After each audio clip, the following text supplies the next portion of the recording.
우리는 쉽게 죄로 인하여 우리의 마음이 어두워져서 영적인 침체에 빠지기가 쉽습니다. 영적인 침체에 빠지면 성령님의 역사하심을 우리는 잘 느끼지 못합니다. 또한 영적인 침체에 빠지면 하나님께서 함께 하시는 평강을 잘 누리지 못합니다. 그리고 마음은 자주 번뇌가 들어차고 또한 근심과 두려움을 쉽게 벗어나지 못합니다. 어떤 결정하고 선택할 일이 벌어졌을 때에 당황스러워할 때들도 아주 많습니다. 또 나아가서 영적인 침체에 빠질 때에 반면 우리는 확신 가운데 행할 수도 있습니다. 그러나 내가 확신 가운데 행하였던 그 일이 하나님과는 정반대의 자리에 서 있을 때가 아주 많습니다. 소위 말하면 많은 기독교 신자들이 이단에 빠질 때 또 사이비에 빠질 때에 그들은 영적 침체에 있을 때 빠졌고 그리고 그 행하는 일을 확신을 하였다는 것을 알 수가 있습니다. 그리고 마침내 주님을 부인하는 이단과 사이비의 지경 속에 들어갔고 그럼에도 그들은 계속하여 담대함과 확신 가운데서 이단이라는 핍박을 무릅쓰고라도 나아가는 것을 봅니다. 제가 사는 여수에는 최근에 산책을 하다 보니까 큰 TV 브라운관을 차에 설치해서 그래서 그 한 광장에 많은 사람들이 옷을 잘 차려입고 앉아서 큰 이 트럭에 설치된 브라운관을 보면서 사람들이 모여 있었습니다. 오랫동안 TV 브라운관에서 외국인이 나와서 영어로 뭔가를 이야기하고 밑에 자막이 나오고 또 뭔가를 이야기해서 저 사람들은 무슨 행사를 하고 있는가 그리고 살펴보았습니다. 잘 모르겠더라고요. 그리고 다시 이제 한참을 산책을 하고 바닷가를 돌다가 다시 그 앞을 지나가는데 그래도 사람들이 옷을 잘 차려입은 많은 사람들이 광장에 모여서 행사를 갖고 있는데 그 다시 트럭에 있는 브라운관을 보니까 그때서야 모인 사람들이 누군지 알겠더라고요. 신천지 이만희가 나와 있는 겁니다. 저 사람도 신천지였구나. 그런데 저렇게 화려하게 입고 대중이 많이 있는 관광지의 중심에서 그들은 광장에 모여서 그렇게 핍박을 무릅쓰고라도 옷을 잘 차려입고 수시간을 저기 앉아서 자신들이 얼마나 옳고 의롭고 바른지를 확신하고 있구나. 그런 일들을 요즘에는 자주 목격하게 되어집니다. 그래서 영적 침체에 빠질 때에 두 가지 상반된 일이 우리에게는 벌어지기도 합니다.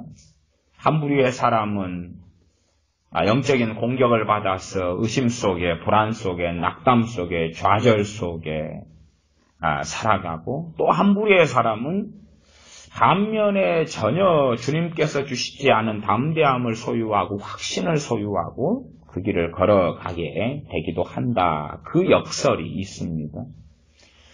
그러나 이제 영적 침체는 당연하게 공통점이 있습니다. 공통점은 뭐냐 하면 기도가 잘 되지 않는다 그 말입니다. 기도가 잘 되지 않는다. 기도는 하나님께 나아가는 것입니다. 그렇기 때문에 사도행전의 초대교회의 특성은 뭐냐 하면 기도하는 하나님의 백성들, 기도하는 사도들, 기도하는 주님의 제자들, 기도하는 교회였다는 것입니다. 좌로우로 치우치지 말아라. 좌우로 치우치는 많은 것들이 있습니다. 하나님의 말씀은 양면성이 있어서 오른쪽과 왼쪽의 말씀이 존재하는 것이 너무나 많고 그러나 사람들은 한쪽에 치우치고 또 반면 가장 우리의 신앙과 믿음의 근간이 되는 은혜의 통로는 기도와 말씀입니다. 우리 주 예수님께 나아가는 전능하신 하나님께 나아가는 은혜의 통로의 핵심은 기도와 말씀인데 둘 중에 하나에 치우쳐버린다 그 말입니다. 그러면 영적 침체에 빠졌구나 알 수 있는 거죠. 말씀 그래서 말씀에 완전히 치우쳐버리고 기도가 없어져 버리고, 아니면 기도 중보기도 대적기도 치우쳐서 기도에 빠져버립니다. 물론 우리에게는 범사에 때가 있고 기한이 있어서 임시적으로 기도에 몰입해야 될 때가 꼭 있습니다. 임시적으로 하나님 말씀에 온 마음을 쏟아야 될 때가 있습니다. 그렇게 해서 이 불균형을 맞출 때 그렇게 하는 것입니다. 그것은 이해하셔야 됩니다. 내가 지금 말씀에 너무 치우쳐 있어.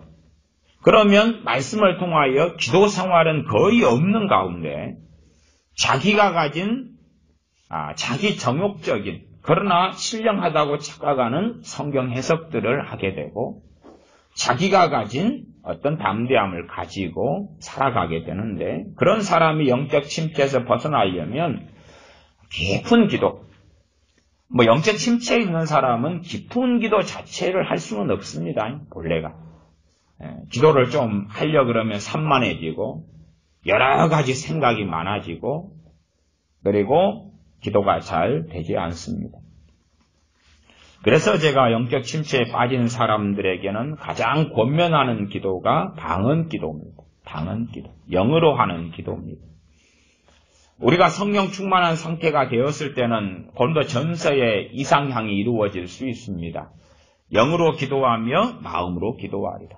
그러나 영적 침체에 빠진 사람의 방언 기도는 영으로, 방언으로 성령을 통하여 기도할 수는 있으나 마음의 기도는 못하게 된다. 아니면 잘 하기 어렵다 하는 것입니다. 그래서 오히려 내 자신이 주님 앞에서 얼마나 침체 속에 빠지면서 강팍하고 연약한 일을 인정하는 가운데 영으로 성령을 통하여 영으로 기도하는, 방언으로 기도하는 것을 우리가 많이 하는 것이 좋다. 어느 때든지, 걸었을 때든지, 화장실에 앉았을 때든지, 때론 운전하다가 신호등에 걸렸을 때든지 수시로 방언으로 기도하는 것. 물론 방언의 은사를 받지 못한 분들에게는 죄송하지만 방언의 은사 유익이라는 건 굉장히 많고 은사는 있는 사람과 없는 사람의 차별성은 굉장히 많습니다. 병 고치는 은사가 있는 사람과 없는 사람의 차별성, 영분별의 은사가 있는 사람과 없는 사람의 차별성, 지혜의 말씀, 지식의 말씀 은사가 있는 사람과 없는 사람의 차별성, 또한 믿음이 있는 사람과 없는 사람의 차별성은 그 은사의 정도와 강력함만큼 클 수밖에 없습니다. 그래서 영적 침체에 빠진 분들은 기도 생활을 제대로 하지 못합니다. 기도도 성령님의 이끄심과 인도하심에 따른 기도가 아니라 말씀이 사라지고 기도에 치우친 사람들, 그런 사람들의 기도 생활은 기계적이고 맹신적인 맹목적인 기도 생활을 하는 것을 봅니다.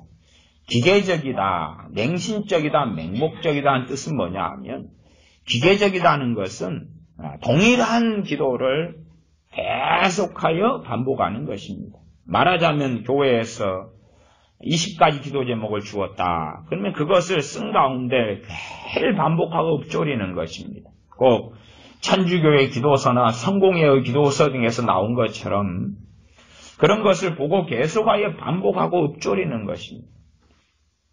물론 때로는 어떤 성공회의 기도문이나 좋은 주의종들의 기도서가 전혀 불필요하다 그런 이야기는 아닙니다.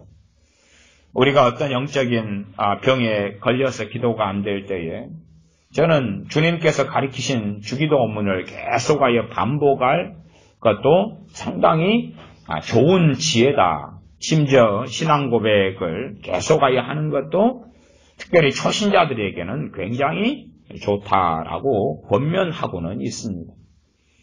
그러나 내가 영적인 침체에 빠졌다는 걸 알고서 이제 하나님께 나아가는 것하고 전혀 그렇게 의식하지 못하는 가운데 마음은 방황하는 속에 들어가 있고 머리는 번뇌 속에 차 있는데 자신의 영적인 상태를 과신하는 가운데 기계적이고 맹신적으로 자기가 해왔던 계속된 습관적이고 반복적인 기도 속에 들어가는 것, 그러면서도 자신이 지금 영적 침체에 빠져 있다는 것을 알지 못하는 문제를 이야기하고 있습니다.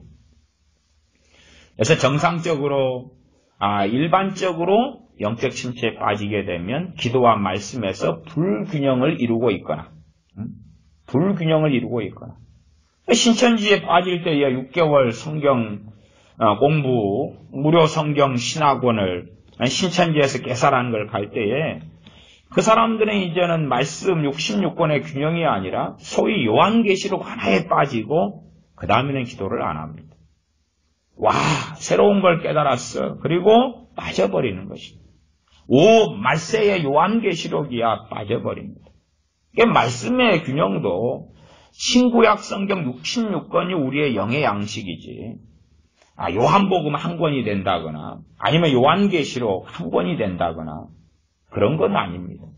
구약 성경 전체가 신약 성경 전체가 그래서 우리가 아시다시피 과거에 성경을 잘 읽고 묵상했던 주의 종들은 신약 성경과 구약 성경을 골고루 묵상했고 시편 같은 경우는 하루에 빠지지 않고 한 편 이상씩을 읽고 또한 묵상했고 일반적으로 구약과 신약의 비율을 1:2 혹은 1:1 구약 성경 한 장을 읽을 때 신약 성경 2장이나 석 장 혹은 한 장 그렇게 균형을 이루려고 애를 썼다는 것을 우리가 잘 알고 있습니다. 하나님의 말씀도 66권 가운데 어느 한쪽에 치우쳐버리면 문제가 생겨서 저 사람이 성령이 인도하심을 받아 사는 것이 아니라 영적 침체에 빠져버렸구나. 영적 침체의 근원, 본질은 뭐냐 하면 내가 하나님 중심에서 벗어났다 하는 이야기입니다. 그래서 우리가 우리의 마음을 잡고 내가 하나님 중심, 내 중심의 삶이 아니라 또한 심지어 내 자녀나 돈이나 내 문제나 건강 중심의 삶이 아니라 다시 하나님께 재헌신하고 하나님 중심의 삶을 살련다 하고 확신하고 다시 마음을 정리하고 정돈하는 것이 꼭 필요합니다. 내가 내 안일과 평안을 위해 사는 것이 아니라 내 영광을 위해 사는 것이 아니라 하나님의 영광을 위하여 살겠다라고 다시 다짐하고 재헌신하는 것이 반드시 필요합니다. 이 세상 사람들의 가치관은 그런 겁니다. 어떻게 하면 내가 잘난 사람이 되고 성공하는 사람이 되고 업적을 남기게 되고 명예를 얻게 되고 많은 걸 소유하게 되고 사람들 앞에 떵떵거리고 살아가고 아니면 내가 하고 싶은 이것저것을 다 할 수 있는 능력 있는 성공하는 사람이 될 것인가? 어떻게 하면 유명한 사람이 될 것인가?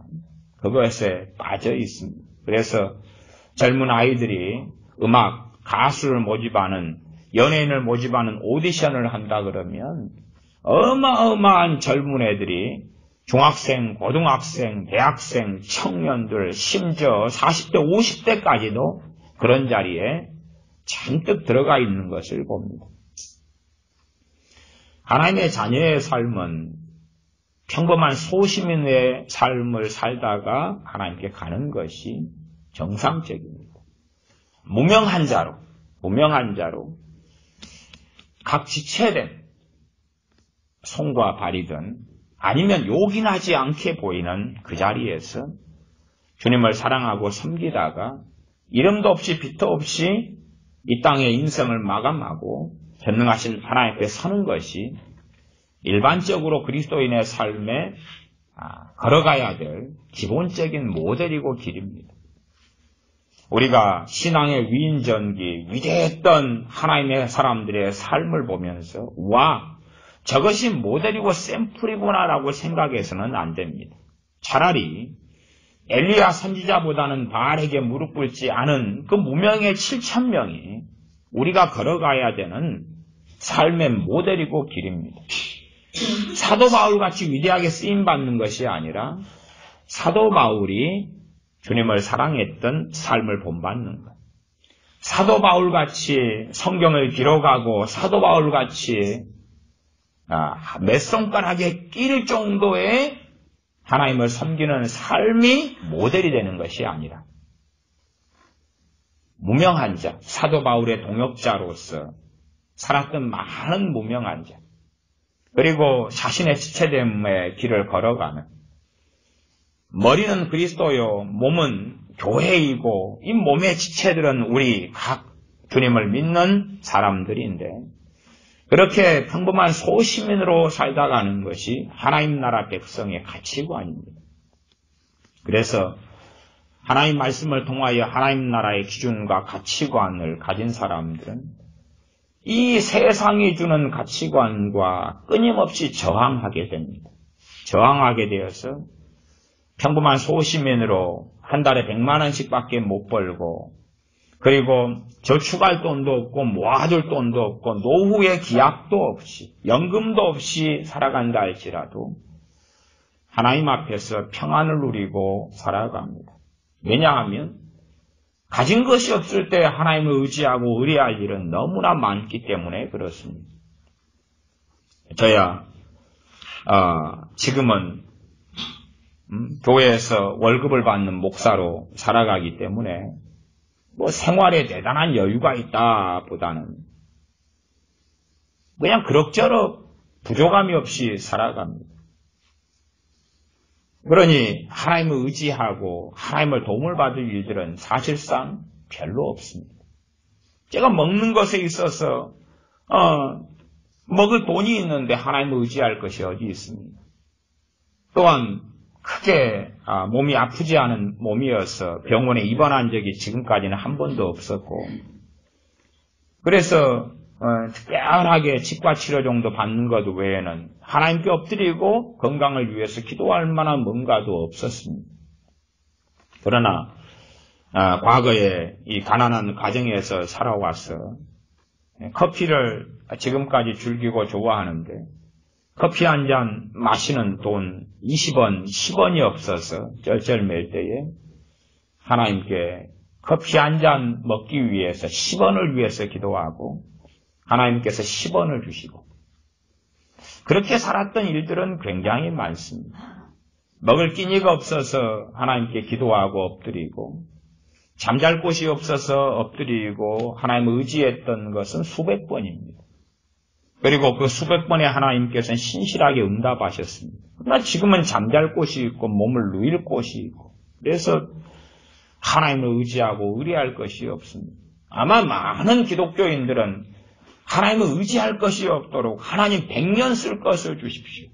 그래서 내가 쓰고 남은 것을 내 자녀에게 물려주게 해 주십시오. 라고 꿈꾸고 기대하겠죠. 오히려 평범한 소시민으로 이름도 없이 빛도 없이 살아가는 것이 추레하게 보이고 비참하게 보인다면 그 사람은 참된 그리스도인의 영성을 떠나버린 사람입니다. 위대한 것을 열망하고 꿈꾸는 사람들은 하나님과는 전혀 맞지 않습니다. 왜냐하면 히브리서 11장에 우리 주 예수님을 따르는 길을 걷기 위하여 유리걸식한 사람들, 신앙의 자유 또한 하나님을 부인하고 배반하지 않기 위하여 우상 속에 빠지지 않고 우리 주 예수 그리스도를 부인하지 않기 위하여 기꺼이 자신의 재산을 포기하고 토굴과 아멸에 유리하면서 굶어 죽어갔던 사람들, 또한 감옥에 잡혀서 비참하게 죽어갔던 하나님의 사람들, 그 가운데 일부의 기록은 남아있어도 대부분은 무명한 사람입니다. 그들의 이름이 무엇이었는지 대부분은 알려지지 않습니다.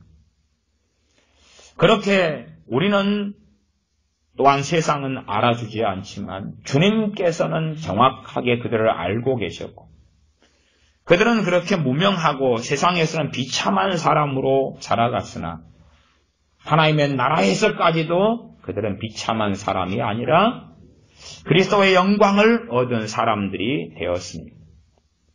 그러므로 이 세상의 가치관에 빠져들어가 버리면 당연히 필연적으로 그에게는 영적인 침체가 찾아옵니다. 영적인 침체의 본질은 뭐냐 하면 하나님과 내가 뜻이 맞지 않고 마음이 맞지 않고 거리가 멀다. 그래서 성령님을 소멸하는 그러한 삶을 살게 되고 성령님의 이끄심, 역사하심이 흐릿해지고 사라져간다는 것입니다. 그래서 성령님의 역사하심의 가장 기본은 기도와 말씀, 또 하나님께 대한 영과 진리로 예배하는 사람이 되도록 하는 것, 죄를 깨닫게 해주시는 것, 참된 의가 무엇인지 알게 하시는 것, 심판을 알리시는 것, 하나님에 대한 찬양이 솟아오르는 것. 빌립보 감옥 속에 바울과 실라가 갇혀 있을 때, 그리고 그들은 채찍에 맞고 피를 흘리면서 쓰러져 있다가 그들은 다시 일어나 기도하고 그리고 찬미합니다. 성령님의 역사하심과 도우심입니다. 영적 침체가 아닌 사람들은 그들의 마음 안에 영적 침체라는 것은 대단한 현상이라기보다도 내 마음이 하나님 중심에서 떠나버린 것이죠. 내가 그리스도의 중심에서 떠나버리고 내 중심, 내 육신의 중심, 내 육신의 안락, 쾌락, 내 중심의 안전, 그 어떤 것에 빠져버릴 때에 우리는 하나님과 멀어지게 됩니다. 또한 일상적으로 멀어지는 방식은 기도 생활을 등한히 할 때에 하나님과 멀어지지요. 왜? 기도는 하나님과 함께 삶을 살아나가는 것입니다. 그러기 위하여 하나님께 나아가는 것입니다. 하나님 안에 거하기 위하여 하나님께 나아가는 것이 기도입니다. 그렇기 때문에 영적 침체가 아닌 깨어있는 삶을 사는 사람은 자연적으로 성령님께서 무시로 기도하도록 역사하십니다. 무시로 기도합니다. 말하자면 설거지를 하고 있는데 기도할 마음을 주시는 거예요. 그래서 설거지를 하면서 기도가 되어지는 겁니다. 길을 걷는데 기도할 마음을 주시는 거예요. 길을 걷는데 방언으로 기도하면서 나는 걸어가고 있습니다. 저는 영적 침체에 빠진 분들에게 수고하고 애써서 기도 생활을 회복하셔라. 근데 기도가 잘 안 되니까 방언 은사를 받은 분들은 방언으로 기도하도록 애를 쓰셔라. 그렇게 권면을 드렸습니다. 그러나 영적 침체가 아니라 깨어있는 삶을 사는 사람들은 애를 써서 방언으로 기도하는 것이 하는 게 아니라 그냥 되어진다 그 말입니다. 그냥 성령의 도우심이 나타나서 기도가 무시로 되어지는 거예요. 우리가 억지로 내 마음을 세상에서 끌어와서 하나님께 향하게 하려는 것이 아니라 성령님의 도우심이 나타나서 내 마음이 하나님께 쉽게 향해지는 겁니다. 하나님의 말씀을 묵상하려고 상고하려고 하나님의 말씀에 나를 비추어 보려고 애를 쓰는 것이 아니라 성령님께서 문득문득 말씀을 묵상하려고 별 의도성이 없는데 그렇게 하지 않았는데 말씀에 생각나고 죄가 깨달아지고 그리고 회개가 되는 겁니다. 회개가 되는 거예요. 억지로 회개하려고 애를 쓰는 것이 아니라 그냥 죄가 생각나고 깨달아지고 회개가 되는 겁니다. 그러나 침체에 빠진 사람의 일반적인 특성은 회개하지 않습니다. 죄가 깨달아지지 않습니다. 죄가 깨달아진 것이 너무 오래된 일이다. 한 3개월 전까지 죄가 잘 깨달아지고 자연적으로 물 흐르듯이 회개가 되어지고 그랬다면 그 사람은 3개월 전에는 영적 침체에 빠진 사람이 아니었겠죠. 그러나 언제인지 모르게 이건 죄다. 소위 말하면 율법적인 죄에 대한 자각. 그래서 억지로 하나님 잘못했어요. 두려움에 기인하여 나 좀 봐주세요. 이거 잘못했어요. 저거 잘못했어요. 그런 것이 아니라 복음 안에서 죄를 깨닫는 사람은 깨달으면서 주님을 찬양하고 사랑하고 감사하게 되어집니다. 복음 안에서는 자기를 쳐다보기보다는 십자가를 쳐다보고 주님을 쳐다보게 되어집니다. 그러면 우리가 침체는 주님을 벗어나 있는 것이고 영적으로 깨어있는 것 또한 충만한 은혜 속에서 살아가는 삶은 주님 안에 거하는 것입니다. 주님 안에 거해도 주님과 또한 아버지 하나님과 있는 거리상 차이는 있겠지요.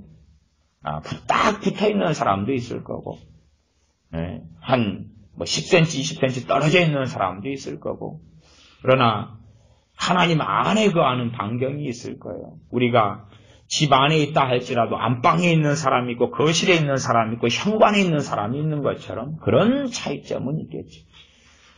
구약으로 한다면 성소에 들어갔는데 성소에 있는 사람과 지성소에 들어간 사람의 차이점은 있다고 말이에요.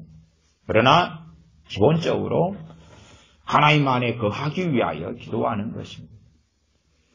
그래서 우리가 하나님 안에 거하는 삶을 살도록 하려면 우리 안에 다시금 하나님에 대한 재헌신과 하나님께 내 마음과 중심을 바치는 그런 것은 필요합니다. 다시 마음을 다 잡고 제가 하나님 중심의 삶을 살겠습니다. 내가 하나님 중심, 하나님이 주인공이시고 내가 엑스트라인 삶을 살겠습니다. 하나님이 주인공이시고 하나님께서 감독이시고 그래서 너는 오늘은 저 청소부의 엑스트라를 해라.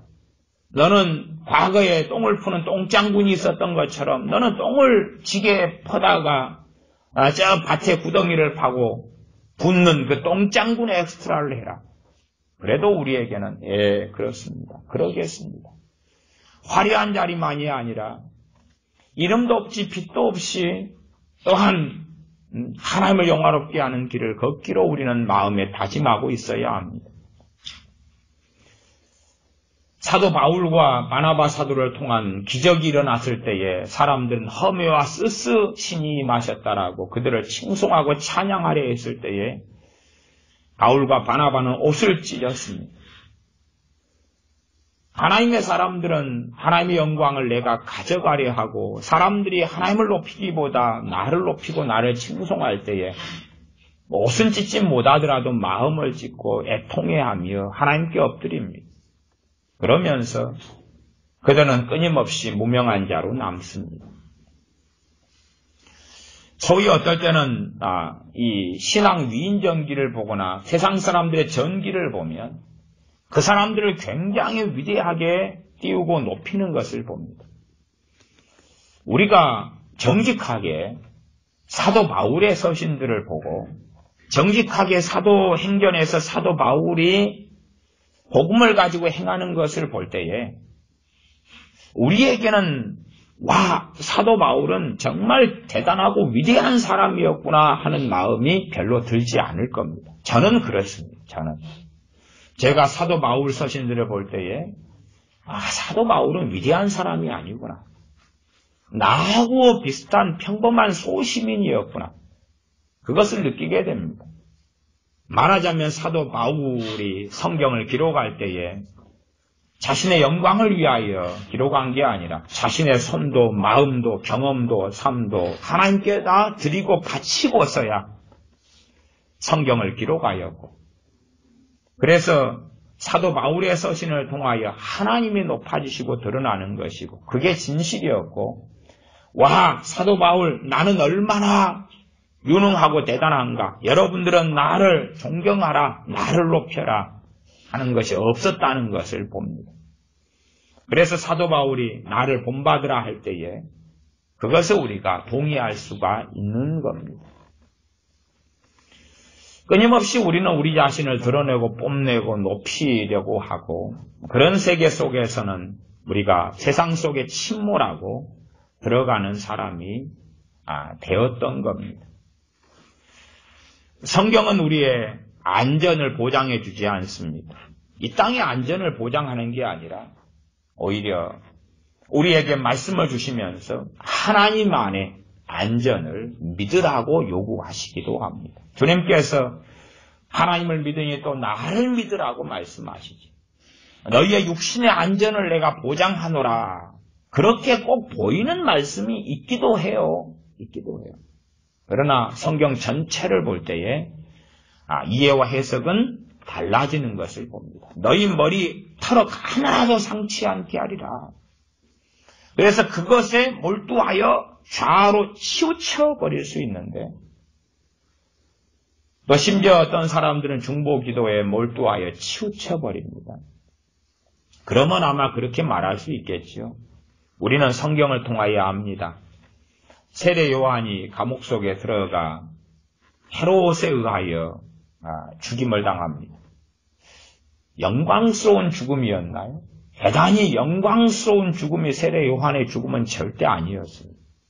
영광스러운 죽음이 아니라 이 헤롯의 수양딸의 춤값으로 춤을 너무 잔칫날에 잘 추어서 내 소원이 무엇이냐? 내가 가진 나라의 절반이라도 주겠다. 그러니까 헤롯과 불법적으로 결혼했던, 그래서 지금 엄마의 지시를 받아서 세례 요한의 목을 잘라서 담아달라고, 쟁반의 접시에 담아달라고, 그런 것 아닙니까? 소반에 담아달라고. 이 어린 계집애의 춤값으로 세례 요한은 목이 잘립니다. 세례 요한이 감옥에 들어가 있는 것을 우리 주님은 알지요. 자, 그러면 생각합니다. 지금식의 중보기도의 생각은 하나님 헤롯의 마음을 바꿔주십시오. 그래서 세례 요한을 안 죽이게 해주십시오. 아니면 세례 요한이 예수 그리스도는 메시아다라고 증거해가지고 헤롯에게 죽었으면 그건 영광스러운 겁니다. 우리 입장에서는. 와, 저 나사렛 예수 그리스도는 메시아다. 그래서 헤롯이 성질 나서 목을 쳐 죽였으면 그 영광스러운 거죠. 그러나 세례 요한은 헤롯의 잘못된 결혼, 자기의 제수신가요? 이런 사람을 자기의 마누라로 빼앗아오는 거예요. 그런 이 불법적이고 악한 결혼에 대하여 책망하다가 잡히게 되고, 그리고 그는 죽습니다. 우리가 생각하는 중보기도라는 것은 하나님 저렇게 죽어야 될 사람이 아니지 않습니까? 저 선지자 세례 요한이 저렇게 비참하게 인생을 마감해야 될 사람이 아니지 않습니까? 살려주시옵소서. 헤롯은 세례 요한을 놀지어다. 여자가 낳은 자 중에 그렇게 큰 자가 없다고 주님이 인정하셨던 것처럼, 또한 주님의 길을 예비하러 왔던 세례 요한이 더 오래 살아있었더라면 얼마나 큰 일을 했겠습니까? 그러나 주님께서는 헤롯의 마음을 바꾸도록 기도하신 것도 아니고 감옥에서 놓여지도록 기도한 것도 아니었다는 사실이죠. 심지어 주님이 부활 승천하신 이후에 이 사역의 초창기에 주님의 수제자가 베드로, 야고보, 요한인데 거기에 야고보는 순교하고 죽임을 당합니다. 헤롯에게 죽임을 당합니다. 야고보 사도는 죽임을 당합니다. 그러면 야고보 사도가 오래 살아있었으면 얼마나 위대한 일을 했겠습니까? 아니면 우리가 아시다시피 베드로와 사도 바울은 이 로마의 황제인 네로에게 죽임을 당합니다. 그러면 그때의 교회는 사도 바울이나 베드로 사도가 오랫동안 살아있었으면 얼마나 귀한 일을 했겠습니까? 그러면 중보기도를 해서 저 악한 자 네로가 회개하게 해주시옵소서, 아니면 네로는 예수의 이름으로 죽을지어다 그래놓고, 아니면 사도 바울과 사도 베드로는 풀려날지어다 뭐 그러겠지요. 지금 시대보다도 사도 바울이 살아있었을 때에, 베드로 사도가 살아있었을 때의 교회는 더 성령 충만한 교회였다는 것은 압니다. 그러지 않습니까? 깨어있는 주님을 사랑하는 그리스도인들은 얼마나 많았습니까? 그런 교회였다 그 말이죠. 그러나 과연 그 시대의 그리스도인들이 우리가 생각하는 그런 이상한 방식의 중보기도를 했겠느냐? 아니면 지금의 영성이 너무 좋아져가지고 그때의 그리스도인이 몰랐던, 심지어 사도 바울이 몰랐던 영적인 비밀을 지금의 어떤 교회에는 깨달아가지고 그런 중보기도를 하고 있는 거냐. 아마 한국의 많은 교인들은 그렇게 기도할지 모르겠습니다. 김정은은 핵을 포기할지어다. 예수의 이름으로 명하노니 김정은 정권은 무너질지어다. 핵을 포기할지어다. 네로 정권은 무너질지어다. 칼을 손에서 놓을지어다. 세례요한은 해방될지어다. 석방될지어다. 우리 믿음으로 선포합시다. 정말 유감스럽게도 오히려 성경을 상당히 왜곡하고 뭘 알지 못하는 사람들이 아주 많은 것 같습니다. 그런 사람들까지 구구절절히 설득할 필요성을 느끼지는 못합니다. 그렇게 사도 바울이나 사도 베드로나 사도 야고보나 혹은 그 비참하게 말씀을 전하다가 순교당한 스데반 집사님이나 아니면 많은 주의 종들이 우리가 볼 때는 비참하고 우리가 볼 때는 서글프게 인생을 마감했지만 그러나 그들은 주님을 위하여 기꺼이 그러한 길을 걸어갔다는 사실입니다. 물론 대한민국이 공산화될 때에 이곳에 남아서 비참하게 죽어가는 것이 그들이 순교당했던 그런 길과는 전혀 다르다는 것은 인식을 해야 됩니다. 공산화될 때 죽임당하는 것은 저는 일반적으로 객값이다 그렇게 말합니다. 객값이다. 아시지 않습니까? 예루살렘의 스데반 집사님이 핍박이 있을 때에 사도들을 제외하고는 다 유대와 사마리아 땅으로 다 흩어지고 그게 1번. 2번은 이제 다메섹까지 그리고 다른 나라들까지 다 흩어집니다. 왜? 핍박하는 것이 예루살렘을 넘어서 온 유대와 사마리아까지도 번져갔기 때문에 그렇게 해서 전 세계에 복음이 전파된 것입니다. 그러지 예루살렘에서만 거했다면 우리의 사명은 뭐냐 하면 주님 오실 때까지 모든 족속으로 제자를 삼는 것입니다. 그러지 객값이 돼가지고 죽는 것은 아닙니다. 어쩔 수 없이 그러는 거다 하고 만용을 부리는 것은 굉장히 다르다. 그것은 우리가 이해해야 됩니다.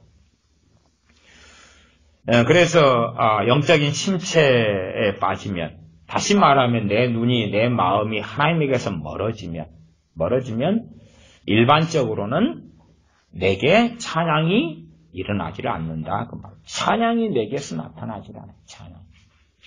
빌보 감옥 속에서 바울과 실라가 하나님께 했던 그 극심한 고난과 환난과 고통 속에서 드리는 그 찬양. 또한 욥이 자신의 모든 재산이나 자녀를 다 잃은 다음에 하나님께 드리는 그 찬양과 그 믿음. 아마 욥의 신앙과 우리의 신앙을 비교하면 좀 곤란하기는 할 겁니다만은 그러나 그 찬양. 그래서 침체에 빠지면은 물론 침체에 빠지는 어떤 계기도 있습니다. 고난을 당할 때에 내가 여기서 엎드리고 기도할 것이냐, 이불을 뒤집어 쓰고 누울 것이냐의 선택지도 있죠. 사단의 강력한 시련이 찾아올 때에, 시험과 공격이 찾아올 때에 기도하는 건 쉽지 않습니다. 그래서 제가 영적인 은사 가운데 정말로 그 다양면에 쓰이는 은사가 방언이라고 말씀드립니다. 그 어떤 은사보다 흔해 빠졌는데 흔한 것이 좋은 거다 그 말이에요. 공기, 빛, 소금, 설탕, 정말로 흔하게 음식을 요리할 때 가장 흔하게 쓰이는 소금처럼 탈기하고 누워서 이불을 뒤집어 쓰고 누워 있을 때에 기도가 안 되는 거야. 우리말로 뭘 기도할지도 모르고 기도를 한마디 끄집어내놓고 아이고 한숨 쉬고 그게 우리의 입장인데 누워서 방언은 되는 거예요. 방언 은사를 받은 사람은 방언은 되는 거예요. 누워서 방언하다가 자고 일어나서 무릎 꿇을 힘도 없고 무릎 꿇으면은 이 성령님으로 충만할 때는 무릎을 꿇어도 무릎도 안 아파요. 진짜로 안 아프다는 게 아니라 조금만 아프다 그 말이에요. 그리고 무릎 아픈 것은 신경이 별로 안 쓰여지는 거예요. 그런데 무릎이 저리고 아프고 관절염 생각도 나고 그 다음에 자세를 금방 바꿨다가 또 양발 기고 앉았는데 또 그것도 불편해요. 자세를 또 바꿨다가 벽에 등을 기댔다가 그것도 불편해요. 발을 앞으로 뻗었다가 그것도 불편해요. 그렇게 그러면서 뭐 기도라도 잘 되면 좋은데 기도가 잘 안 된다 그 말이에요. 그러나 그렇게 내 마음을 모아서 기도하는 것은 내가 은혜 속에 있을 때는 쉬운데 은혜 속에 깊이 들어갈 때는 더 쉬운데 하나님의 은혜를 벗어나고 영적 침체 속에 빠져들어갈 때는 금신에 빠져들거나 두려움에 빠져들거나 절망에 빠져들거나 우울에 빠져들거나 낙심에 빠져들거나 걱정과 염려와 불안과 좌절에 빠져들거나 돈을 사랑함에 빠져들거나 세상을 사랑함에 빠져들거나 비교의식과 열등감에 빠져들거나 그러한 일반적인 죄 가운데 빠져들어갈 때에 이제는 마음 중심으로 향한 기도가 안 된다 그 말이죠. 그때에 가장 무난하고 좋은 것이 방언 기도. 그래서 누워서도 잠들기 전까지도 또 침체에 빠지면 아침에 일어나기도 싫어요. 일어나기도 싫어요. 일어나고 빈몽사몽간에 누워서 방언으로 기도할 수 있어요. 방언으로 기도할 수 있어요.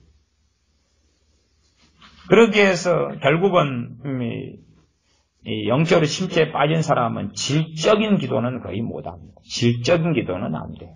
그래서 제가 그전에 양적인 기도, 과거에 샘플을 중공군이 보여줬지 않습니까? 물량공색, 양적인 기도, 양적인 기도. 그냥 수시로 방언으로 기도하고 방언으로 기도하고 방언으로 기도하고.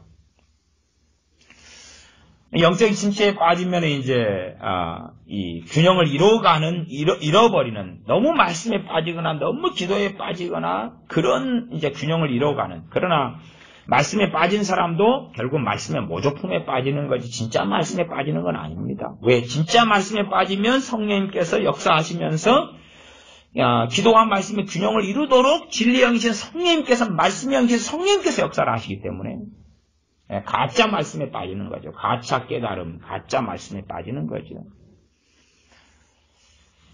그래서 이 영적인 침체에 빠진 사람은 성경을 읽어도 이건 기억이구나, 이건 니은이구나 이런 것을 보여도 말씀이 확 와닿지를 않아요. 확 와닿지를 않아요. 침체에 빠진 사람은 말씀이 봐도 별로 깨달아지지도 않고 지루하고 답답하고 그리고 통 몰라, 영 몰라, 왕창 몰라, 이빠이 몰라 뭐 그러게 되죠. 그러니까 차라리 말씀 내가 익히 잘 알고 있고 많이 깨달아왔던 말씀을 그런 구절들을 찾아가지고 읽으면서 다시 내 믿음의 기초를 더 굳건히 하면서 그 말씀에 고백을 하는 것이 훨씬 중요하다. 그렇게 과거에서부터 제가 말씀드려 왔습니다. 전능하신 아버지 하나님, 나를 하나님의 자녀로 삼아주셔서 감사합니다. 제가 영적 침체는 내 중심, 세상 중심, 또한 십자가 중심이 아니라 죄 중심. 죄를 고백하고 회개하는 사람들도 십자가 중심에서 회개가 아니라 내 죄 중심에서 회개할 수 있다 그랬어요. 죄 중심에서. 그게 아니라 십자가 중심에 죄를 고백하고 회개하는 것. 말씀을 가지고 우리가 고백하고 고백할 수 있어요. 주 예수님께서 나를 위해 십자가에 죽으셨음을 내가 믿습니다. 주 예수님의 십자가는 나를 위한 십자가입니다. 성령님을 보내신 것은 나를 위하여 보내셨음입니다. 주 예수 그리스도의 이름은 나를 위한, 나를 구원하시기 위한 보내신 영광의 이름입니다. 예수님은 나의 구주이십니다. 나를 구원하시기 위하여 주님께서 임하셨습니다. 전능하신 하나님은 그 아들을 통하여 나의 아버지가 되셨습니다. 그렇게 말씀들을 다시금 중요한 구절들을 확인하고 읽고 때로 암송하고 고백하고 말씀은 제가 이게 정답이다 그렇게 말씀드리는 게 아니라 이러한 방식이 굉장히 지혜롭고 굉장히 그래도 효력 있는 방식이다라고 제가 말씀드리는 것입니다. 꼭 제가 설명한 대로 해라 그런 게 아니라 여러분은 제가 이렇게 설명해드린 방식에 더해가지고 여러분만의 노하우를 또 개발하시고 더 지혜로운 아니면 더 추가할 만한 충분히 많은 것들을 여러분은 얻어 나가셔야 됩니다. 제 경험상 침체에 빠지면 말씀을 이렇게 큐티하는 식으로 오늘은 로마서 1장에서 3장을 읽고 묵상해야지. 그런데 와닿지를 않는다 그 말이에요. 와닿지 않아요. 거꾸로 답답해요. 심지어는 그럴 때도 있습니다. 지금 현재 나한테는 뭐가 내가 단백질 과다증에 빠졌는데 단백질을 먹게 될 수 있다 그 말이에요. 그러면 더 문제가 생기겠죠. 내 지금 상황에서 이 여러분 우리가 비타민 C가 굉장히 중요하지만 비타민 C 과다증도 있습니다. 그러면 굉장히 문제가 벌어지기도 해요. 어쨌든 우리 안에 소금이 없으면 이 피가 탁해져 버리고 이 피가 썩어버립니다. 피가 썩어버립니다. 이 몸에 일정한 양의 소금이 있어야 돼요. 피가 썩어버리게 되면 이 골마버리죠. 곳곳에서 고름이 생기고 골마버리고 그럽니다. 그래서 우리가 소금을 당뇨병인가 그런가요? 네, 소금을 잘 채취도 안 먹고 그래서 심심한 걸 항상 먹고 그러는데 무슨 위험성을 동반해버리냐 그러면 피에가 염분기가 없으니까 그러니까 이제 피가 연해지고 탁해지면서 피가 쉽게 상해버리는 거죠. 똑같은 것입니다. 똑같은 것이.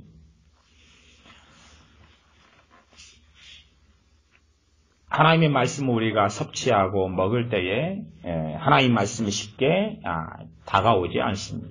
그러니까 그때에는 내가 익히 잘 알고 이미 잘 깨닫고 있는 말씀들을 가지고 다시금 암송하고 외우고 반복하고 고백하고 그렇게 하는 중요성을 제가 지금 말씀드리고 있습니다. 그렇게 해서 다시 불균형적인 그러나 영적인 침체되어 버린 사람은 지금 현재 안 맞는 옷 같은 말씀을 먹게 되는 어리석음 속에 빠져들어간다 그 말이에요.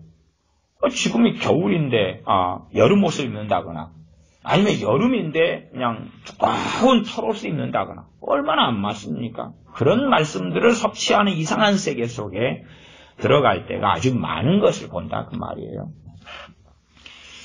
그래서 이 영적인 침체에 들어가는 가장 기본적인 것은 우리의 죄입니다.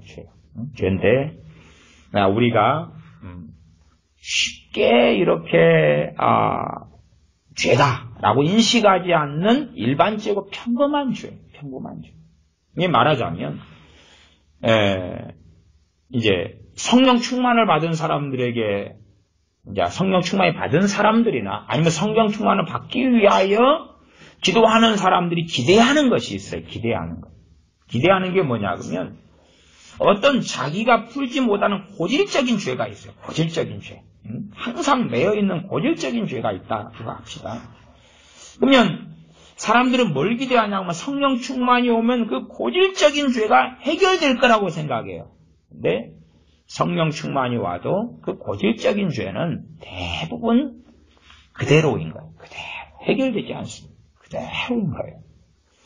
그런 것을 이제 경험하는 사람은 딜레마를 느끼죠. 내가 생각했던 성령 충만은 성령 충만을 받으면 내 죄의 문제가 싹 해결될 것처럼 생각했는데 그렇지 않구나. 이 고질적인 죄는 아주 거대한 요새와 같습니다. 요새를 정복하기 위해서는 많은 희생, 많은 시간이 투자되는 것이죠. 아니면 과거에 6.25 때는 탱크와 같습니다.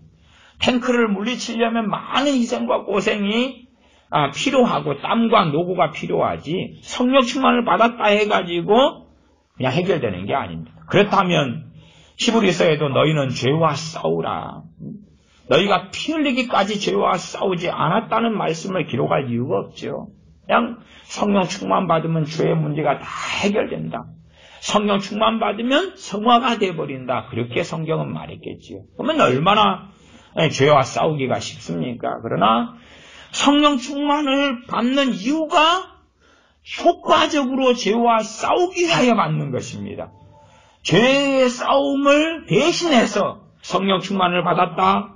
그러니 나는 이제 죄를 안 짓게 되었다거나 아니면 죄와 더 이상 싸우지 않아도 죄가 넉다운돼서 다 쫓겨났다.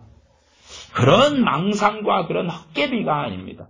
그래서 종종 어리석은 어떤 목회자나 주의 종들은 성령 충만 받으면 성화가 일어나거나 성화가 일어나는 중요한 통로는 맞아요. 성령 충만이 임하면서 함께 있는 것이 회개도 일어나고 또한 이 좌절과 낙심에 취한 사람은 기쁨을 막 부어주시고 이런 다양한 일들이 벌어져요. 그래서 어떠한 죄들은 손쉽게 정복이 돼요. 정복돼요. 그러나 일반적으로 고질적인 죄는 남아있어요. 예를 들어 내가 그냥 혈기, 분노가 너무 세다. 그건 그대로 있는 거예요. 그대로 있어요. 성령 충만한데 내일 그냥 울컥도 오늘 분명히 성령 충만 받아서 너무 기쁘고 감사하고 회개가 터졌는데 그래서 나 이 분노 이 막 혈기가 솟아나는데 못돼 먹은 것이 고쳐졌겠다 생각했는데 누가 남편과 아내가 자식인데 염장을 찌르니까 그냥 울컥하고 솟아나고 폭발이 되고 그러면서 가슴을 치면서 아이고 내가 왜 이럴까. 그리고 또 회개하고 그러니까 다시 또 기쁨이 생기고 은혜가 생기고 그러다가 또 나를 또 건들면 또 폭발하고 대신에 이제 성령 충만을 받을 때는 과거하고 다른 점이 있는 거예요. 혈기를 부른 다음에 옛날보다 더 마음이 아파요. 그게 차이인 거예요. 옛날에는 막 성기를 부렸는데 상대방이 가해자고 나는 피해자고 너 때문에 내가 성기를 부린 거야 했는데 성령 충만을 받은 다음에는 자기의 죄를 더 많이 인식하고 깨닫고 마음이 아픈 거예요. 대신에 또 성령의 역사하심으로 막 기쁨이 있다가 없어지니까 답답한 거예요. 그전에는 그러한 기쁨이 없었는데 없다가 없어지니까 뭐 비슷한 건데 아쉽지도 않은데 하나님과 가까이 살고 있는 것을 느끼고 주님 안에 하고 있는 걸 느끼고 제일 많은 그 성령 충만 속에 살다가 사라져버리고 답답하고 힘들어버리니까 아이고 이러면 안 돼. 그리고 마음이 아픈 것도 과거에는 혈기 부리고 성기를 하도 별로 마음이 안 아파요. 상대방을 비난하고 공격하고 정죄하거나 아니면 그냥 아이고 오늘 또 성기를 부렸네 반성 정도 하거나 그 정도예요. 아니면 작심삼일 결심하거나 앞으로는 성기를 적게 부려야지 그만 부려야지. 아니면 옆 사람에게 협조 요청을 할 수도 있죠. 내 성기를 부리지 않도록 좀 협조를 해달라. 나 이 염장을 지르지 말아달라. 부활을 일으키지 말아달라. 그러나 성령 충만을 받은 다음에 그 내 혈기와 분노 문제가 있다면 이건 그냥 해결되는 게 아니에요. 그러나 이제는 더 심각하게 죄를 인식하고 회개하게 된다고 말이에요. 성령 충만을 오래 유지할수록 혈기 부리는 것은 때마다 있을 거죠. 그러나 이제 회개하고 그러면서 약해져가는 거대한 성을 공격할 때 대포를 쏘고 아니면 충차를 가지고 성문을 공격하고 화살을 쏘고 그러면서 성이 무너져가고 정복되어져 가는 과정을 조금씩 거친다 그 말이에요. 그래서 어느 때는 한 1년 혹은 3년 지난 다음에 이제는 내가 거의 자유케 되었다. 자유케 되었다.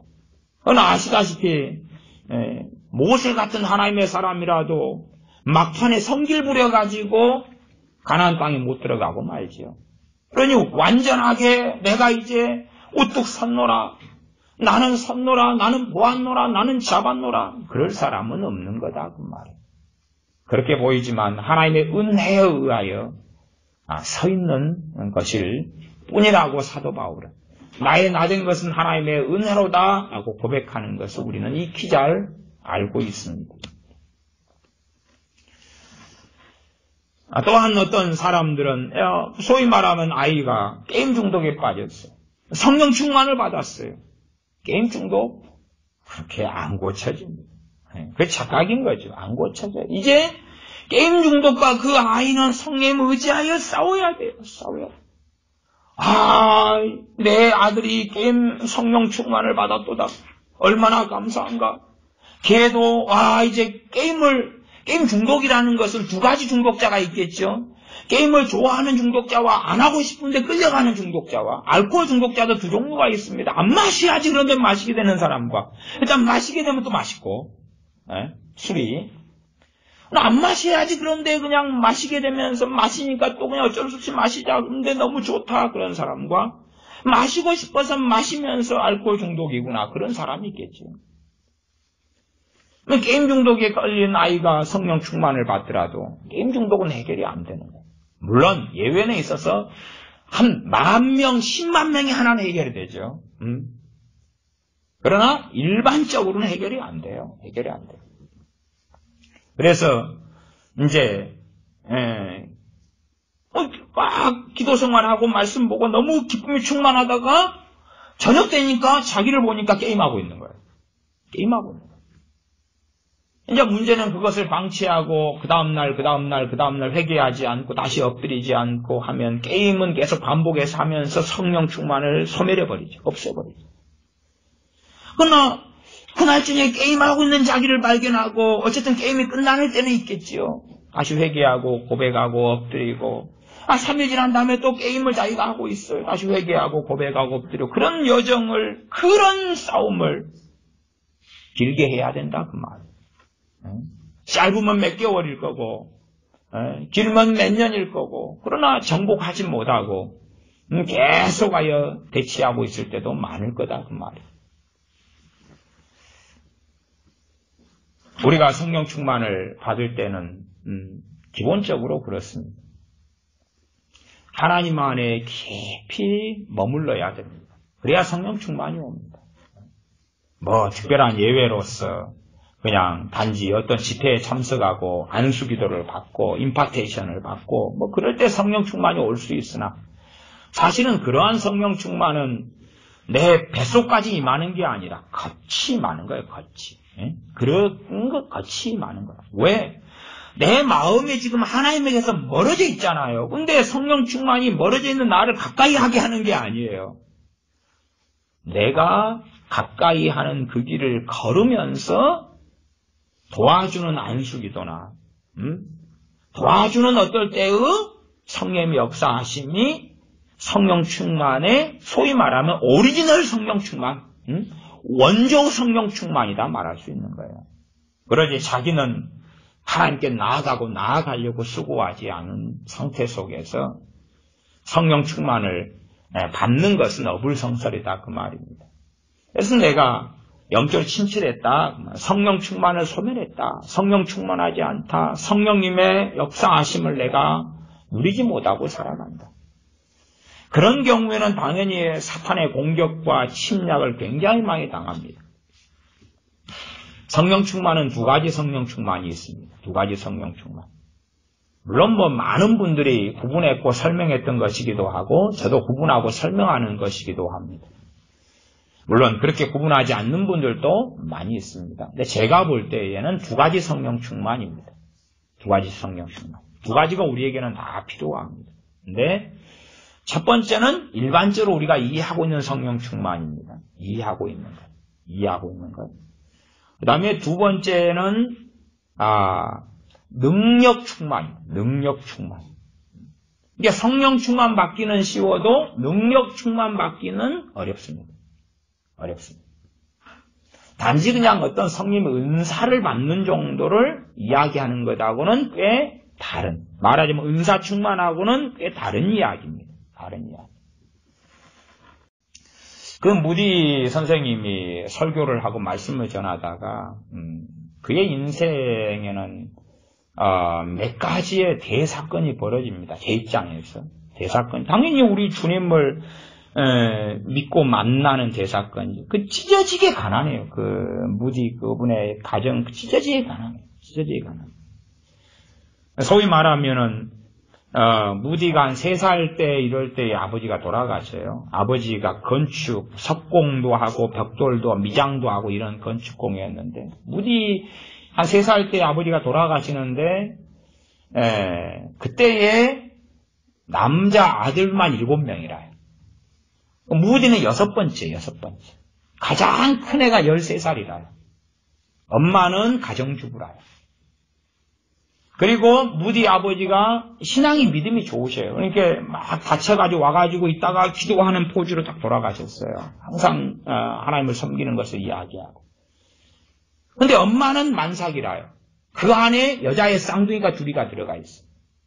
그리고 아버지가 보증을 서가지고 이 마음이 좋아서 보증 서가지고 그래가지고 이제 그 집에 가구나 뭐나 다 돌아가신 다음에 다 실어가요. 장작까지도 겨울에 다 실어가요. 하고 밥도 못해 먹고 벌벌 떨면서 추위를 놔요. 조금 있다가 딸 쌍둥이가 태어나요. 아무 재산도 없고 가진 것도 없고. 그러니까 초등학교 5학년 다니다가 이제 그만 공부를 하고 글자도 제대로 못 떼요. 죽을 때까지 무드쌤이 그래요. 문법도 틀리고 글자도 틀리고. 뭐 홀리 스피리트 그러면 글을 쓰면 HOLY 거룩한 근데 HOLLY라고 써요. 글자도 몰라요. 비난도 욕도 많이 먹어요. 그러나 살아있을 때 5천만 명 이상에게 복음을 전해요. 그리고 최소 100만 명이 예수님을 영접합니다. 그러니 이제 뭐 그 화려했던 인생을 이야기하려는 건 아니고 그분이 설교자로 말씀을 전하고 말씀을 준비하고 그렇게 사는데 어느 때에 누구의 메시지를 들어요. 그리고 성령의 권능을 입어야 되겠다는 말씀을 들어요. 그 양반이 청년 때 주일학교를 하는데 아이들을 금방 그냥 자기 돈 구두를 팔아가지고 번 돈으로 장소를 임대하고 대하는데 거기에 주일학교 아이를 1000명을 채워요. 이 양반이 장난기가 심해서 그러니까 그 시카고의 대통령이 왔어요. 링컨 대통령이. 그래가 시카고에서 이제 워싱턴으로 가는 길인가 그러는데 제가 볼 때 장난기 발동이라고 생각하는데 거기 온 링컨 대통령을 찾아가요.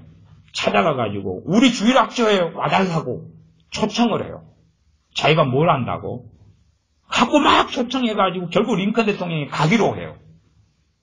자꾸 불러오는 거예요. 대단하죠. 이 링컨 대통령이 너무 피곤하고 또 그러니까 연설은 안 한다고. 그러니까 연설 안 하기로 서로 약조를 하고 왔는데 연설도 시켜요. 사회를 무디가 보면서. 자, 연설을 안 하기로 약조한 가운데 우리 대통령님께서 오셨습니다. 그런데 여러분이 여러와 같은 박수를 보내주시면은 연설을 하시겠죠. 어쨌든 그러면서 성령의 권능을 덧입는 그 가르침을 받아요. 그리고 무디가 하나님께 깊이 있게 오랜 시간을 엎드려요. 그 다음에 성령의 권능을 받아요. 이게 무디 그분이 직접 고백하는 게 뭐냐 그러면 설교는 내가 설교하는 내용이나 단어나 문장이나 방식이나 이건 바뀐 것이 없는데 바뀐 것이 뭐냐 그러면 똑같은 설교를 했는데 사람들이 회개하고 뒹굴고 통곡하고 거듭나고 변화되는 그 일을 전과 후를 확인하고 본다는 거예요. 그런 것이 이제 저나 아니면 한국의 주요 종들이나 많은 선교사님들의 문제가 되겠죠. 어쨌든 그래서 단지 그 무디 전도자 무디 그 선생님의 사역에서의 그런 권능. 그러나 우리는 각 지체됨으로써 권능을 받을 수 있어요. 너희는 더욱 큰 은사를 사모하라 했던 것처럼. 그러면 우리의 삶 가운데 우리의 능력이 아니라 성령의 권능을 입어야 되지. 이게 무디 그분이 성령 충만했어 성령의 권능을 입은 건 아니에요. 이게 두 개가 차이점이 있습니다. 우리는 그리스도인들은 성령 충만을 받아야 됩니다. 그러나 그냥 단지 주시옵소서 받는 게 아니라 내가 하나님께 얼마나 멀어져 있는가를 살피고 그리고 하나님께 계속하여 부단히 나아가는 그 과정, 그 과정을 통해서 성령 충만을 받는 게 원조 성령 충만이라요. 오리지널 성령 충만이라요. 우리가 이해하셔야 되는 것이 명백하게 오순절에 성령님께서 임하셨어요. 누구에게냐 하면 마가의 다락방에 120명에게. 그러나 고린도전서 15장에 보면 주님의 재림을 주님의 부활을 목격한 형제들만 500명이 넘어요. 주님의 명령을 너희는 이성에 유하여 약속하신 성령을 기다리라는 명령을 들은 사람 500명이 모여요. 최소한 그 당시에 주님을 부인하지 않고 우리 주 예수를 믿었던 사람들이 500명이 넘어요. 근데 오순절에 마가의 다락방에 임한 성령님은 거기에 모인 120명에게만 임한 거예요. 120명에게만. 그러면 최소한 500명이라고 치면 나머지 380명에게는 안 임했어요. 나머지 380명은 예루살렘에도 있었을 것이고 갈릴리에도 있었을 것이고 가버나움에도 있었을 것이고 베들레헴에도 있었을 것이고 골고루 있었겠죠. 거기에는 그 사람들에게는 안 임했어요. 120명이에요. 120명. 성경은 정확하게 이야기해요. 그러지 120명 외에 어디에 있었던 사람들 총합 700, 500명에게 아니면 500명에게 임하였다 이런 식으로 이야기를 안 한다고 말이에요. 그러면 그때에는 하나님이 약속하신 그 오순절의 성령은 반드시 임하시는 건 하나님의 뜻이었고 하나님의 작정이었어요. 근데 그들은 주님의 사순절에 승천하신 주님 오순절, 사수는 40일, 오순절은 순자가 10순자단 말이에요. 50일째. 그 갭이 10일이에요. 10일. 10일 동안에 그들은 마음을 기경하고 준비하고 하나님을 사모하고 성령님을 사모하고 하나님 말씀을 다시 되새기고 주님의 말씀을 상고하면서 자기를 기경하면서 10일을 머물렀어요. 그렇기 때문에 우리가 성경을 통해 사도행전 2장을 보는 것처럼 그 놀라운 오순절의 성령 충만을 그들에게서 볼 수가 있었다고 말이에요. 아마 그 120명이 더 자기를 기경하고 다르게 했다면 그랬다면 우리가 사도행전 2장에 보는 그 성령님은 무한하신 삼위의 하나님이시잖아요. 사도행전 2장의 성령 충만보다 더 놀라운 걸 우리가 성경을 통해 볼 수 있었고 당시에 그런 일이 있었을 거예요. 사도행전 한 중반으로 가면 청년 사울의 회심과 성령 충만의 사건이 기록되어 있어요.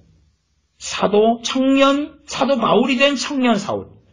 다메섹에 있는 그리스도인들을 체포해가지고 끌고 가려고 군사를 이끌고 가는 청년 사울. 다메섹에 가는 길에 그 많은 군사들, 또 함께하는 많은 사람들이 있었으나 주님께서 만나주신 사람은 청년 사울 혼자였죠. 그건 하나님의 공평하심이, 하나님의 공의로우십니다. 그 말. 이 공산주의나 좌파가 이야기하는 차별 없는 세상이 아닌 거예요. 하나님은 차별이 있으시다. 그 말. 은혜 베풀 자에게 은혜 베풀고, 사랑할 자를 사랑하시고 긍휼히 베풀 자에게 긍휼을 베푸시는 하나님이시니까. 그래서 청년 사울이 주님을 만난 다음에 다메섹에 가서 소경이 되어서 다메섹에 가요. 소경이 됩니다. 징계를 받아 소경이 돼요. 그리고 다메섹에 가요. 그 다음에 그가 하는 일은 식음을 전폐하고 금식하면서 하나님께 엎드려 있는 식음을 전폐하고 하나님께 엎드려 있는 거예요. 며칠을 그럽니까? 3일을 그러죠. 3일을 그래요.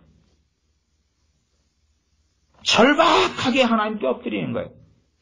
그때쯤 되어서 주님께서 제자 아나니아에게 나타나셔서 청년 사울에게 가서 눈을 떠서 다시 보게 하고 성령님으로 충만케 해라. 그래요. 그렇게 준비하고 기경한다 그 말이에요. 그러니까 우리는 기경하지 않은 상태에서 성령 충만을 주시옵소서. 그러나 우리의 마음이 말씀과 기도를 통하여 찬양을 통하여 하나님을 사랑함을 통하여 나아가도록 마음을 기경하고 하나님께 그 나아가는 시간들 가운데서 영적 침체에서 회복되고 성령 충만을 받는 겁니다. 제가 이 본문의 말씀을 오늘은 안 다루고 이제 끝내요. 왜냐하면 하나님께 어떤 말씀과 메시지를 들어도 주로 이제 저는 들은 다음에 본문 정하는 게 어려워요. 이렇게 주신 말씀과 정확히 맞아뜨는 본문이 어느 걸까? 근데 어떨 때는 이제 주님께 제게 말씀을 전하라고 주시면은, 메시지하고 본문을 같이 주실 때가 있는데, 그때 되면 편한데, 일반적으로는 메시지가 온 다음에 본문을 이제 찾아 헤매요. 근데 이렇게 이제 잘 안 맞는 본문을 정하게 되거나, 본문을 맞기는 맞아요. 근데, 이제 설명하려면 일단은 이제 한 3시간은 우리가 앉아 있어야 되잖아요. 그래서 제가, 이 본문을 가지고는 설명을 못하고 메시지 중심으로 제가 말씀을 전할 수밖에 없습니다.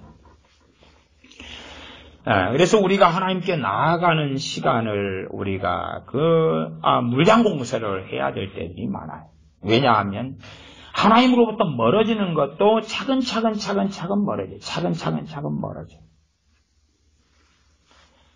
어떤 사람은 단지 그런 사람들도 있더라고요.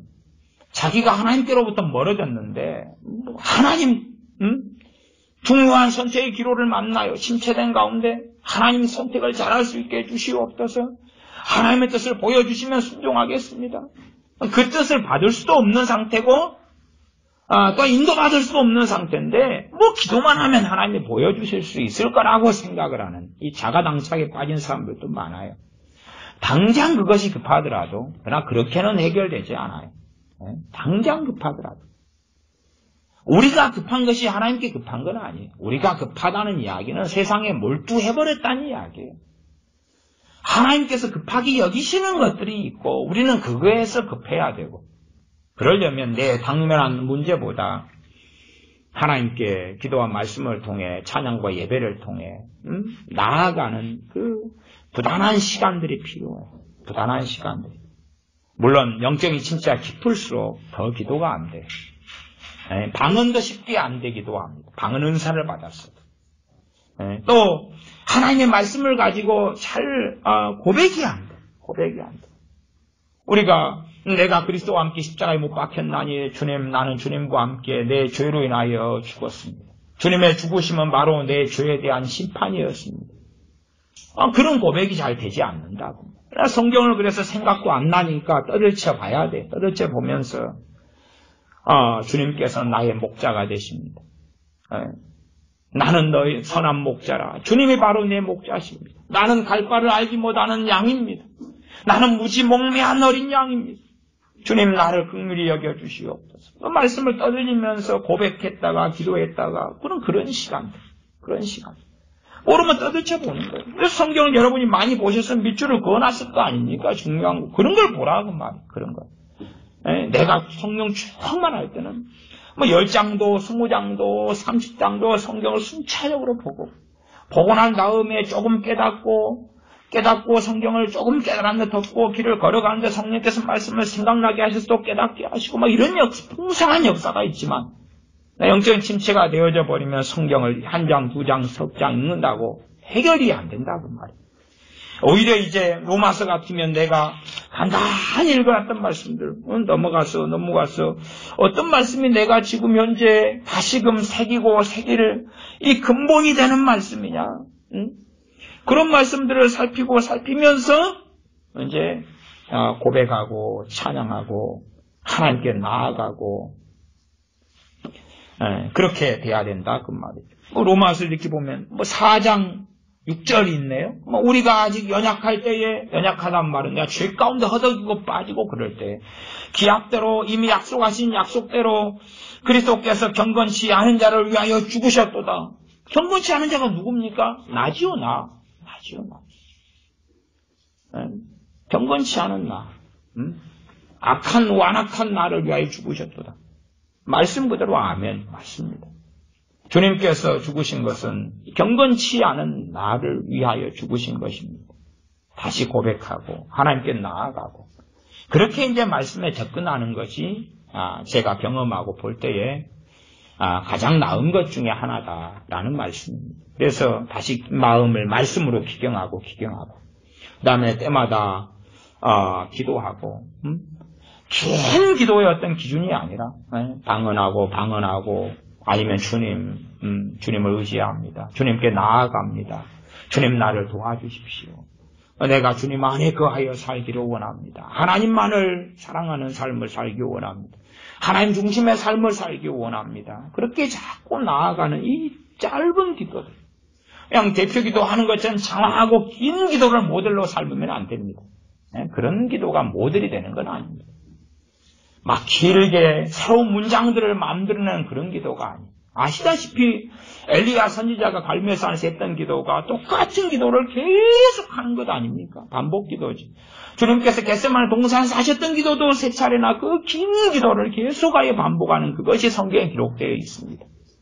우리는 그것이 내 마음 중심에 더 간절히 동일한 것을 구하는. 물에 빠진 사람이 살려달라고 호부적거리는데 일단은 저기 누가 멀리 지나가니까 살려주세요 한 다음에 이제 살려주세요를 반복하면 안 되니까 저기요 날씨가 좋네요. 그 파란 옷 입은 분 머리를 아름답게 염색하셨네요. 내 머리는 무슨 색깔인데 같은 말을 하면 안 되니까 이상하죠. 나를 돌아보고 그 사람이 나를 살리게 쫓아올 때까지 여보세요 살려주세요 살려주세요 살려주세요 해야 될 거 아닙니까? 그래서 제가 옛날에 반복 기도를 가지고 설교도 했습니다. 근데 어떤 사람들은 반복 기도를 굉장히 거부감 있게 느끼더라고요. 왜? 고상하지 않잖아요. 고상하지 않아요. 절박한 기도는 고상하지 않아요. 그러나 우리가 성령 충만을 그 상태가 아니고 침체된 상태에 빠지면 우리는 절박해야 됩니다. 교회가 하나님의 자녀가 절박할 때에 세상 사람이 볼 때는 광신자처럼 보이는 거예요. 그러지 않습니까? 제가 군대에 있을 때 군종병을 전투부대에 한 1년 가까이 있다가 이제 1년 다 차기 전에 이 큰 부대의 군종병을 했습니다. 수천 명 병사들 가운데 이제 그 밑에 많은 군종병을 거느린 군종병을 했는데 그래서 이제 교회가 크니까 성가대원도 많고 군인들 주일학교 교사들도 많고 또 왜 직업 군인들이 많잖아요. 하사관들, 장교들, 이런 군무원들, 또 여군들 막 많으니까. 그래서 간혹 가다가 이 시내로 이제 복사차 이런 차를 대절해서 성가대 청년들, 군인들을 뷔페집으로 데려갑니다. 한 번씩 먹여줘야 되거든요. 이 군대 밥, 현역에도 군대 밥이 아니라 사제밥을. 근데 만만한 게 뷔페집이에요. 당시 뷔페집 가격이 1인당 3,000원씩이었습니다. 그래서 뷔페집에 가가지고 한번 털어버리는 거예요. 그러면 그때 압니다. 일단 뷔페 사장의 일그러진 얼굴을. 40명이 가서 초토화를 시켜버리는 거죠. 1인당 7접시에서 10접시를 먹고 초토화를 시켜버리는 거죠. 그러면 얼마나 그 젊은 그 군인들이 음식에 대해 사제 음식에 대해 절박한 걸 보게 되는 거죠. 치킨이란 치킨은 다 먹어버리고 거기에 있는 탕수육 다 먹어버리고 잡채 다 먹어버리고 다 긁어버리는 거죠. 딱딱딱 긁어버리는 거죠. 그리고 다 먹었으면 또 군인 정신으로 사장님 여기 돈가스 떨어졌어요. 이거 리필해 주세요.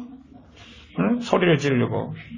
그래서 제가 뷔페집을 이 군인들을 데려갈 때도 좀 다르게 지난번에는 저 집을 털었으니까 이번에 성탄절 칸타타 준비하느라 성가대 고생했으니까 이번에는 또 이 집을 털고 주일학교 교사들 데리고 저쪽 집을 털고 막 이런 그랬습니다.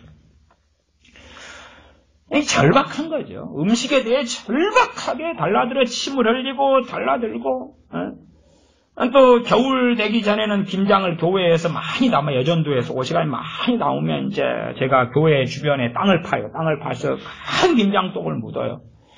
묻으면은 이제 부대에서 또 막 절박하게 와서 사제김치잖아요. 절박하게 와서 김치 좀 하나 달라. 네 하나 주고 저기 하나 주면 남는 게 뭐가 있냐. 하나 달라. 그러면 또 뚜껑을 열어서 또 하나 주면은 그걸 사실은 반 통을 쳐가지고 반을 주면 아이고 온몸을 주라 절박하죠. 정말 우리는 주님 안에 머물고 거하는 것에 절박해야 됩니다. 절박해야 됩니다.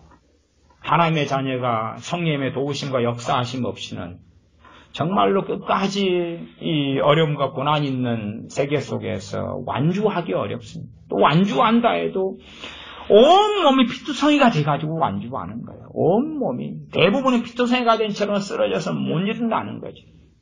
갈 바를 알지 못하고 고민하고 방황하고. 그러나 우리를 돕기 위하여 주님께서 성령님을 보내셨습니다. 또한 지금도 성령님으로 세례 주시며 충만케 하시는 일을 우리 주님께서 계속하여 하고 계시다는 사실입니다. 그러면 우리가 정말로 마음이 절박하게 되어졌습니다. 단지 성령 충만의 열매 때문에 원하는 게 아니라 성령 충만은 내가 주님 앞에 강렬하게 사는 것입니다. 내가 주님 안에서 사는 것입니다.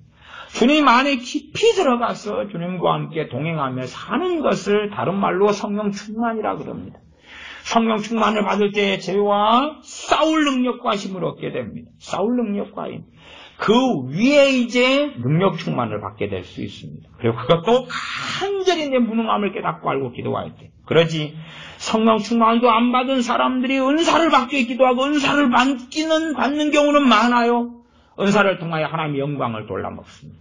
그래서 파멸의 길로 걸어가는 많은 은사주의자들을 보아왔습니다. 또 그 은사를 구하는 많은 목회자들을 보아왔습니다.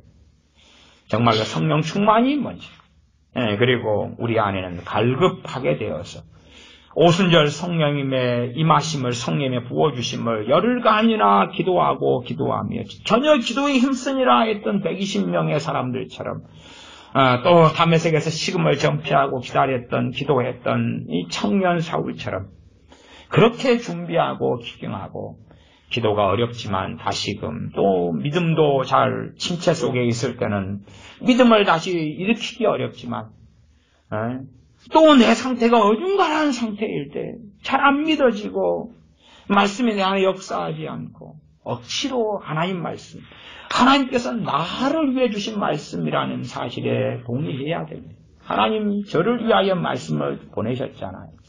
아들 되신 주님을 통하여, 선지자들을 통하여, 사도들을 통하여 나를 위하여 기록하신 말씀에 저는 부족하고 연약하고 어리석고 죄가 많아도 아멘하며 동의합니다. 나를 위해 주신 약속의 말씀에 동의합니다. 믿는 자들은 하나님의 자녀가 되는 권세를 주셨으니 내가 하나님의 자녀의 권세를 가졌음에 동의하고 아멘합니다. 주님께서 십자가에서 나를 위해 죽으셨음에 나는 동의하고 아멘합니다. 내가 사랑받을 가치나 자격이 전혀 없는데도 하나님께서 나를 사랑하셔서 기근이나 적신이나 위험이나 칼이랴 그리스도의 사랑에서 끊을 수 없느니라 하는 말씀에 동의하고 아멘합니다. 그런 말씀들에 아멘하고 고백하고 감사하고 그러면서 다시금 불을 지펴야 됩니다. 불을 지펴야 됩니다. 그리고 잘 기도할 수 없음에도 방언으로 때마다 기도하고 내가 주님과 함께 살기 원합니다. 내 영광이 아니라 주님의 영광을 위하여 살기 원합니다. 내 안락함과 편안함이 아니라 내가 어려움을 당하고 환난을 당하더라도 주님 안에 꼭 붙어있는 사람이 되기를 원합니다.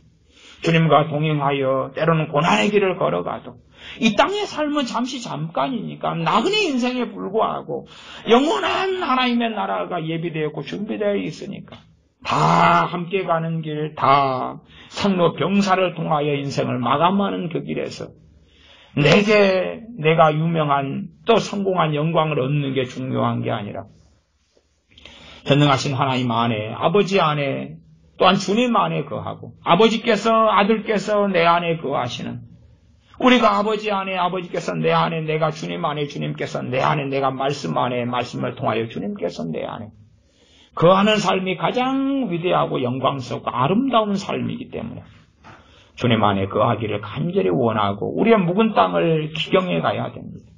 얼마나 기경했느냐에 따라서 성령 충만을 받는 정도가 틀린 거예요. 정도가 틀린 거예요.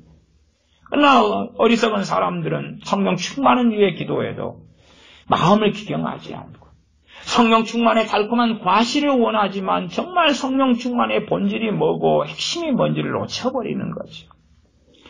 다시금 우리가 영적 침체에서나 어중간한 상태에서 벗어나서 나아가 라우디가 교회처럼 미지근한 상태에서 벗어나서 뜨겁든지 차가웠든지 알아. 뜨거운 사람들이 돼야 돼. 뜨거운 사람들.